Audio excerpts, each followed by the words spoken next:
कहाँ गया वो सब? तो देखिए, ना बिहार को कुछ मिला है, ना ये देना चाहते हैं, ये केवल जुमलेबाजी है। तो ये पूरा बजट जो है सौतेला व्यवहार बिहार के साथ। मुख्यमंत्री हमारे अचेता अवस्था में है, ताली पीट रहे हैं। क्या हो गया है भाई? और आगे भी जो सत्र बजट सत्र आएगा बिहार विधानसभा में, इन मुद्दों को हम लोग उठाएंगे। लेकिन उसी फीडबैक के अनुसार हम लोगों ने तय किया कि अगर हम लोगों की सरकार बनेगी तो माई बहन मान योजना के तहत 2500 रुपये हर प्रति माह महिलाओं के खाते में हम लोग देंगे और 200 यूनिट फ्री में बिजली देंगे। वृद्धा पेंशन और सामाजिक सुरक्षा पेंशन जो 400 है, वो 400 से बढ़ा करके 1500 हम लोग करने का काम करेंगे।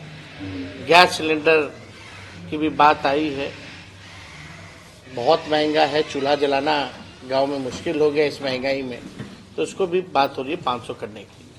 तो हम सब लोग जनता के बीच जा रहे हैं, कार्यकर्ताओं के बीच जा रहे हैं, महिलाओं से संवाद कर रहे हैं, किसानों से भी हम मिलते हैं कभी कभी जब मौका मिलता है। तो क्या रोड मैप होगा ताकि बिहार की गरीबी, बेरोजगारी और महंगाई को कैसे दूर करें, बिहार को अव्वल राज्यों में कैसे ले जाए, उसके बाद विस्तार से हम लोग बताएंगे। देखिए, आज आने में आप लोगों के बीच थोड़ी देरी हो गई क्योंकि बजट चल रहा था और देखना मेरा ज़रूरी भी है, क्योंकि मुझे पता था कि आप लोग ज़रूर इस विषय में आप सब लोग पूछेंगे।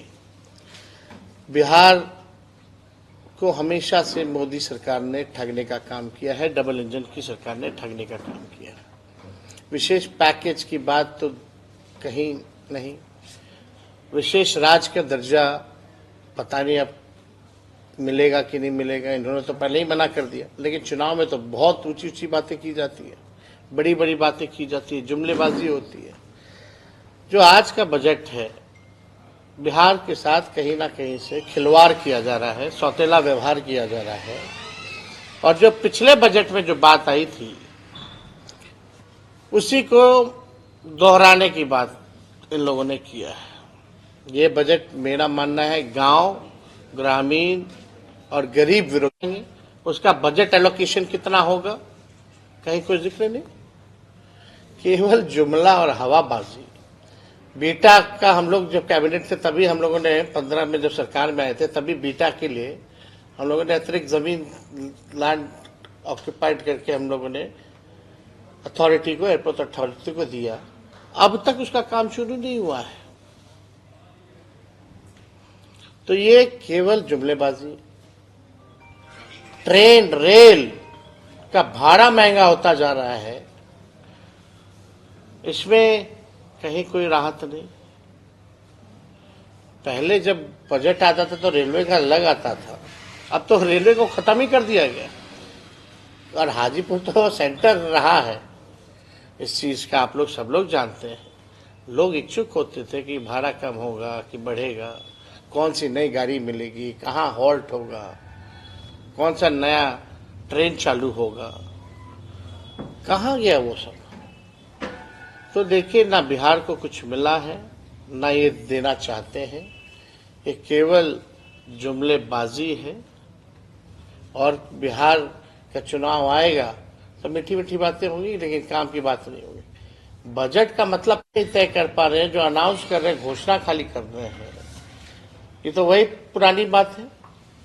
पुराने जो बजट में जो घोषणा इन्होंने किया था कि बिहार को इन्होंने कहा था कि पैकेज देंगे 59,000 करोड़ का, पहले उसका तो हिसाब दे दे, कहाँ गया 59,000 करोड़? 59,000 करोड़ तो पुराने 10 सालों का जो काम गिनाया हुआ उसी को रिपैकेजिंग करके केवल घोषणा इन लोगों ने करने का काम किया, कोई हिसाब किताब नहीं। अब कोई भी चीज बनाना है, करना है, तो उसका बजट तय होता है कि नहीं होता? यहाँ तो कोई बजट तय नहीं है एयरपोर्ट का, ग्रीनफील्ड का। लैंड एक्वायर करना पड़ेगा ग्रीनफील्ड के लिए, उसका समझिए कि कितना दाम होगा, किसानों को कितने मूल्य में वो दाम दिया जाएगा, कुछ तय नहीं है। तो ये पूरा बजट जो है सौतेला व्यवहार बिहार के साथ, बल्कि बिहार के जो मंत्री है, केंद्र मंत्री, और देखिए चंद्रबाबू नायडू 1 लाख से ज्यादा का पैकेज भारत सरकार चल रही है, मुख्यमंत्री हमारे अचेता अवस्था में है, ताली पीट रहे हैं। क्या हो गया है भाई? अब बिहार की विशेष राज्य के दर्जा बोलते थे पद यात्रा करेंगे, अब कब करेंगे? अब तो देने। तो हम लोग जो है इस बजट जो है केवल खोखला ही इन लोगों ने किया है। तो और कोई अगर आप लोगों का सवाल होगा तो पूछ सकता है। दर्शन संवाद हुआ, मतलब किस तरीके की बात हुई, क्या फीडबैक मिला? तो हम तो पता भी किए ना, जो उसी फीडबैक के अनुसार तो हम लोग तो घोषणा कर रहे हैं। उम्मीद रखते से केंद्र सरकार से जो पेश हुआ है। अरे बिहार गरीब राज्य है, हम लोग लगातार इस मांग कर रहे हैं कि बिहार को स्पेशल पैकेज, स्पेशल स्टेटस मिलना चाहिए। बिहार एक यहाँ एग्रो बेस्ड इंडस्ट्री बढ़िया लग सकता है, उसको लेकर के कोई बातें नहीं है। बिहार में कारखाना पलायन कैसे रोकेंगे, कारखाने कैसे लगेंगे, इन्वेस्टमेंट क्या है? सब तो मोदी जी ने गुजरात को दिया, बिहार को क्या दिया? सब कुछ गुजरात में, सब कुछ गुजरात में, बिहार को ठेंगा। यही काम किया मोदी जी। कोई नया काम बताइए। और यहाँ हाजीपुर की जाम की समस्या तो आप देख ही रहे हैं, लगातार बहुत बड़ी समस्या है।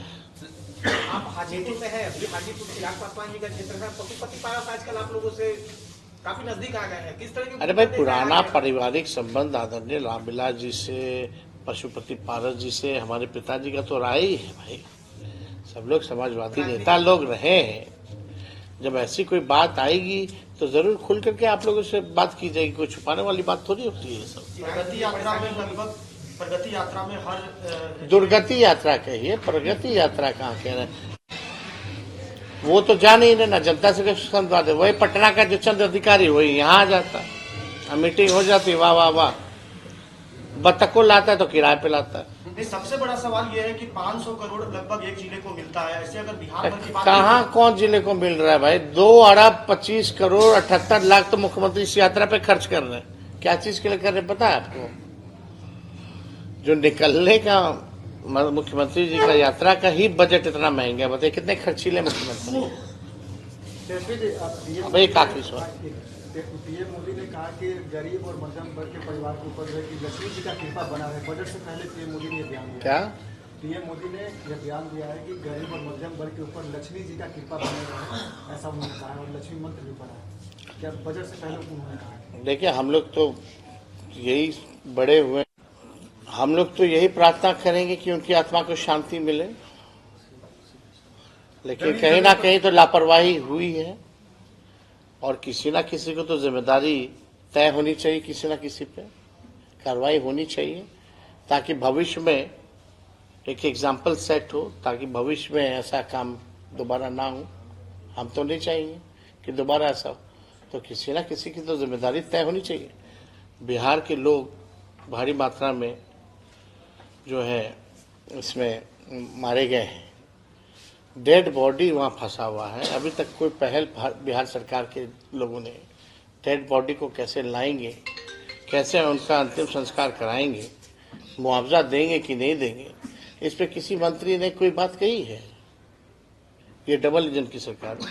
चलो, मुख्यमंत्री अचेत अवस्था में, एक लोल उप मुख्यमंत्री है और दूसरा जो है बड़बोला है। किसी ना किसी को तो आगे आकर के बोलना ना चाहिए।